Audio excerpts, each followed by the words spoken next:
I was camping in a valley by myself with no cell service. I stayed late on a trail and ran into a nice local guy as it was getting dark.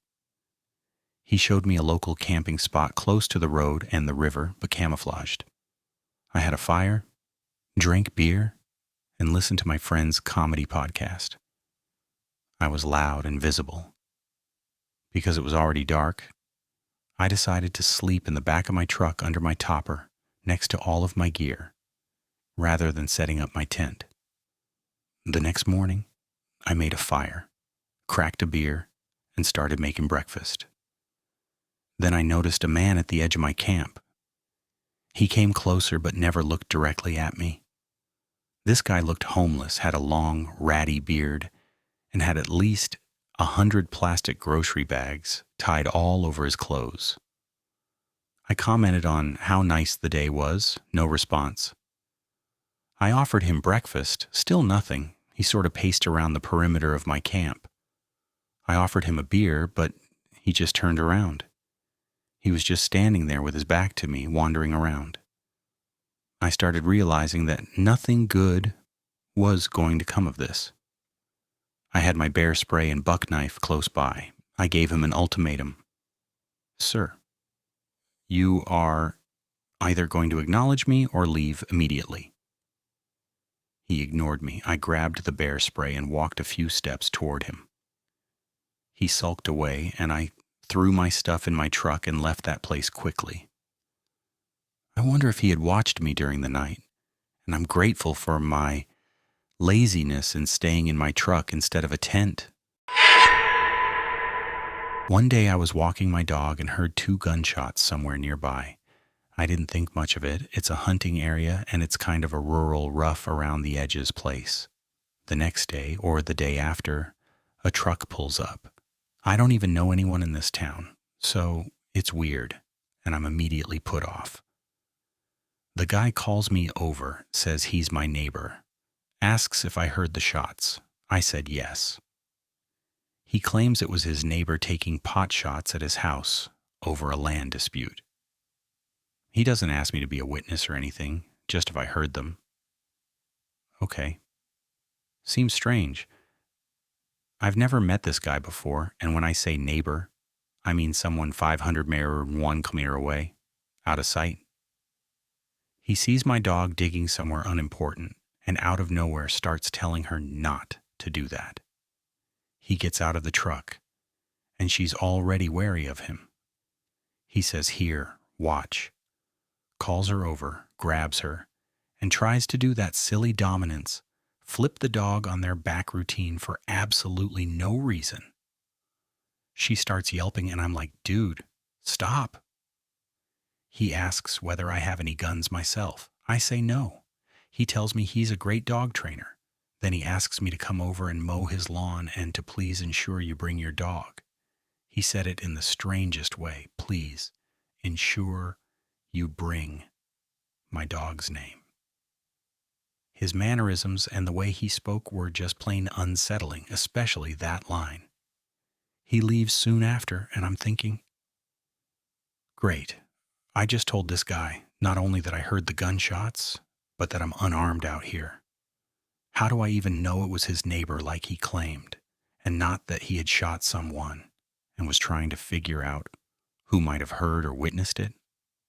I wouldn't go to his house. Absolutely not. Horrible feeling. Then he kept showing up, asking why, calling and texting, asking why. I gave him my number before realizing how strange he was. He was really insistent that I come over. Turns out the guy is in a very unstable state. Lost his wife, lost his job, lost everything. Very mentally fragile, nothing to lose. The small store owners in town explained all this to me. Apparently he's the most disliked man in the valley and has a very bad reputation. Now I'm really freaked out. I found it very hard to sleep after that. Cabin in the woods, nobody nearby who would hear any commotion, plenty of angles for someone to approach from the forest, and all I had was bear spray and a knife. And the guy knew I didn't own any guns. I would stay awake for hours, listening at night for any movement outside, since it was completely silent. One night in the middle of the night, my dog starts to growl and then grows louder. I don't hear anything, but it didn't matter. Every room in that cabin had a window except the bathroom. I got up, grabbed the knife and bear spray, and locked myself in that bathroom for hours listening. I think I eventually fell asleep in there. I don't think I've ever felt that kind of dread. I kept imagining this unstable person sneaking up with a shotgun to take me out, thinking I might have heard him do something days earlier. It was awful. I eventually moved. But unfortunately, the new landlords were equally unsettling and even tried to steal my dog, even though they had 3 of their own. I literally heard them discussing it, saying they had to make themselves the in crowd so she'd want to be with them, and hand-feeding her dog food when they thought I wasn't looking. Must have just been the small-town atmosphere. Lots of strange people in that area. One morning they went to the market. I packed all my things into my uninsured van with no license, grabbed my dog, and left that town without looking back. Good grief, it was hills have eyes level stuff, I'm telling you. I used to go backpacking all the time in the mountains and have some good stories, but hands down, the scariest thing I've ever encountered is lightning. My first real experience was at Philmont in New Mexico. Great backpacking area, lots of fun if you're a scout, not fun when it storms. My group was eating dinner one night when lightning struck a tree about 50 feet from us. It was unexpected. There were dark clouds, but the sun was still shining through. It just shredded the tree, and all of us jumped. Dinner ended up in the dirt. We had a couple of other close calls during those 2 weeks, but that was the closest. My second and most terrifying experience was when we were in Kings Canyon, CA, doing the Ray Lakes Trail. One of the campsites was by a river. Now it's prone to rain in the Sierra Nevadas, and we were at the bottom of a tight granite valley that showed signs of historical flooding. Not my ideal choice of a place to sleep, but it was an NPS site and it was the end of our day. At about 2 a.m., I was awakened by a flash of light so bright I swear I could see the tent through my eyelids. Before I could even think, the thunder roared so loudly, I thought the earth was tearing itself apart. It's hard to accurately describe the sheer power and sound that comes from being right next to a lightning strike. The night didn't end there either. We were directly under the storm, and the lightning just kept coming. The thunder never stopped rolling, and the rain was torrential. The lightning was so constant, you could almost see through the tent walls into the forest around us. It was like daylight out there.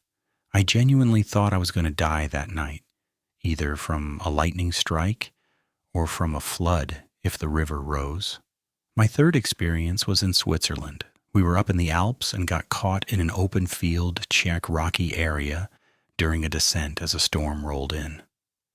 Again, lightning strikes far too close for comfort and no place to shelter. Just squatting down and hoping we wouldn't get struck. Amazing trip, but that moment was not enjoyable.